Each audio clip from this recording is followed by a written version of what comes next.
Assalamualaikum warahmatullahi wabarakatuh. Perkenalkan, saya Roro Ayu Purbaningrum, mahasiswi semester 2 Universitas Muhammadiyah Tangerang dengan NIM 24882010002.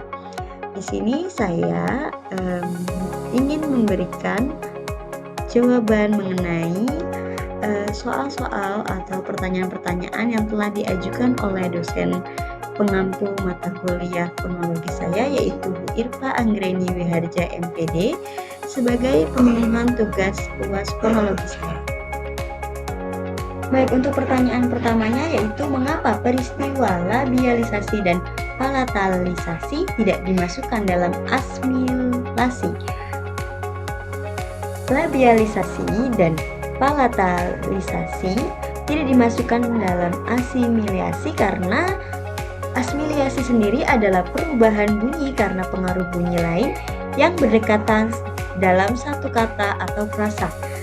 Sementara itu untuk labialisasi sendiri atau penumbuhan unsur bibir seperti W, dan palatalisasi sendiri adalah penambahan unsur langit-langit seperti Y, yang merupakan proses modifikasi artikulasi yang terjadi bukan karena pengaruh bunyi sekitarnya, melainkan karena perubahan struktur fonetik dalam pembentukan suku kata atau fonem tertentu.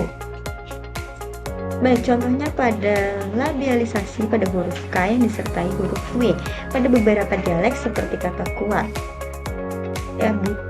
yang diucapkan menjadi kuat bukan kuat. Lalu ada palatalisasi huruf T di depan I atau E pada dialek tiap, sehingga seakan diucapkannya menjadi tiap, yaitu menyertai huruf Y di dalamnya, bukan tiap.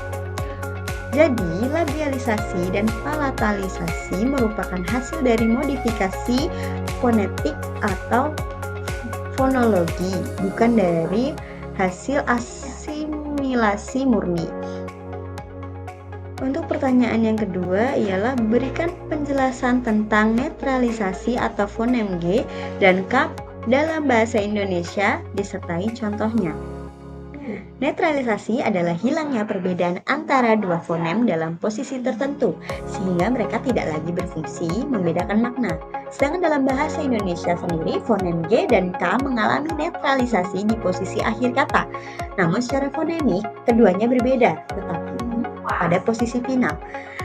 G sering tidak terdengar, berbeda dari K, bahkan keduanya bisa diucapkan sebagai huruf K sendiri. Contohnya, dalam kata baik dan back dalam bahasa Inggris, keduanya sering diucapkan dengan akhiran K, sehingga kata back sendiri terdengar seperti kata baik, begitu. Lalu ada kata wrong. Kalau di dalam bahasa Indonesia, rug sendiri huruf belakangnya menggunakan huruf G bukan K, namun cenderung terdengar seperti menggunakan huruf K, sehingga penyebutannya menjadi rock bukan row.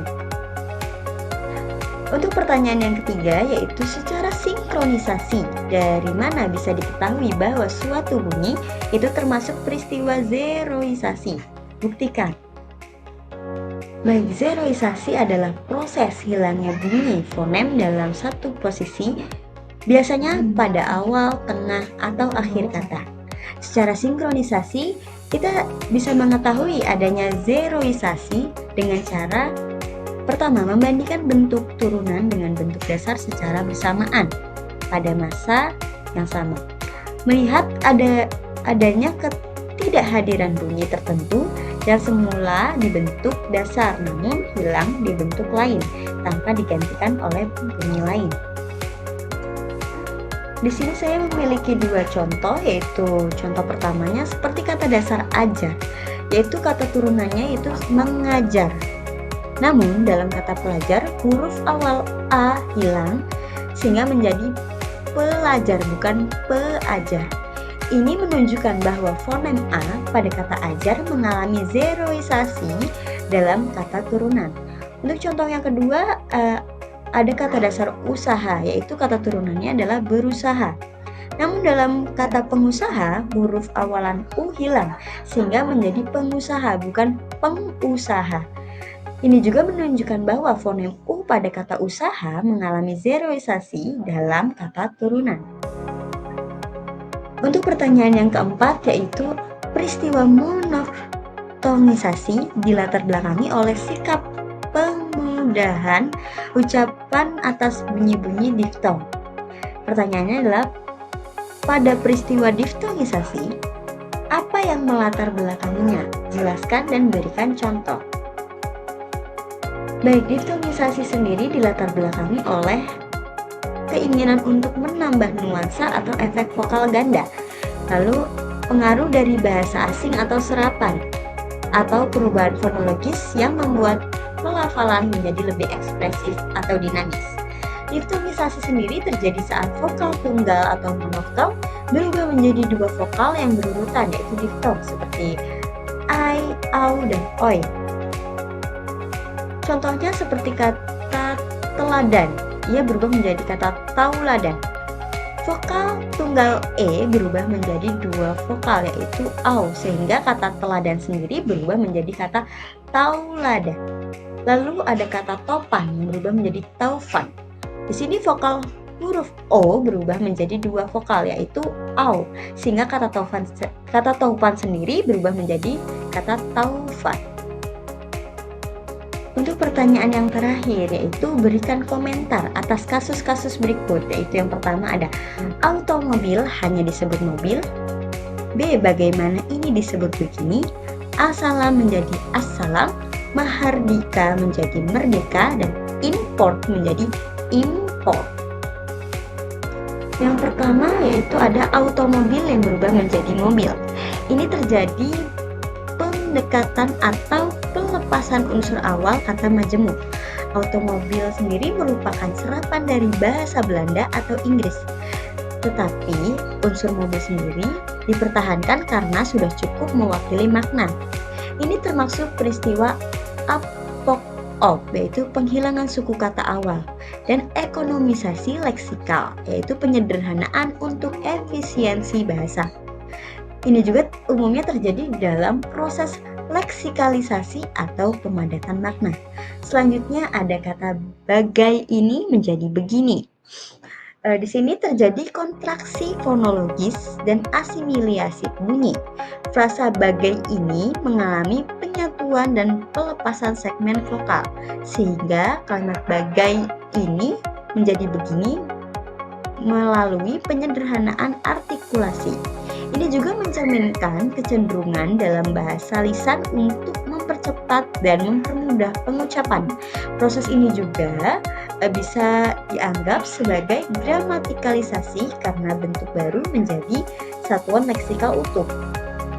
Baik, selanjutnya dari kata al-salam berubah menjadi assalam.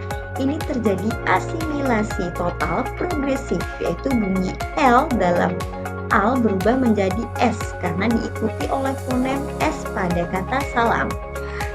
Fenomena ini umumnya dalam bahasa Arab dan tetap terbawa dalam serapan ke bahasa Indonesia seperti dalam frasa Assalamualaikum.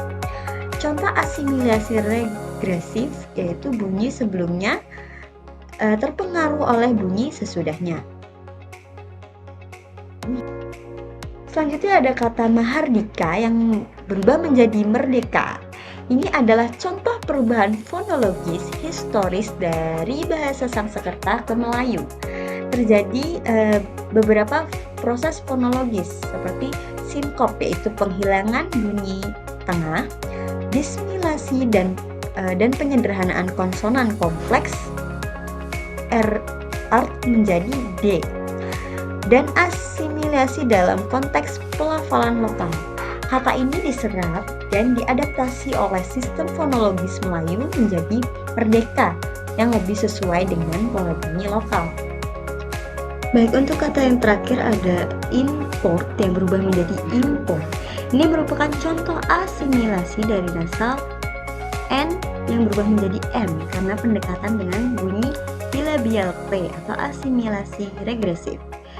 Ini juga terjadi kontraksi morfologis dari dua kata bahasa Inggris lalu berubah menjadi satu kata serapan dalam bahasa Indonesia. Proses ini mencerminkan penyesuaian fonotatik agar sesuai dengan struktur bunyi bahasa penerima. Sekian dari jawaban yang bisa saya beri atas pertanyaan yang telah diajukan oleh dosen pengampu mata kuliah fonologi saya. Kurang lebihnya mohon maaf. Semoga apa yang saya sampaikan dapat bermanfaat bagi kita semua. Wassalamualaikum warahmatullahi wabarakatuh.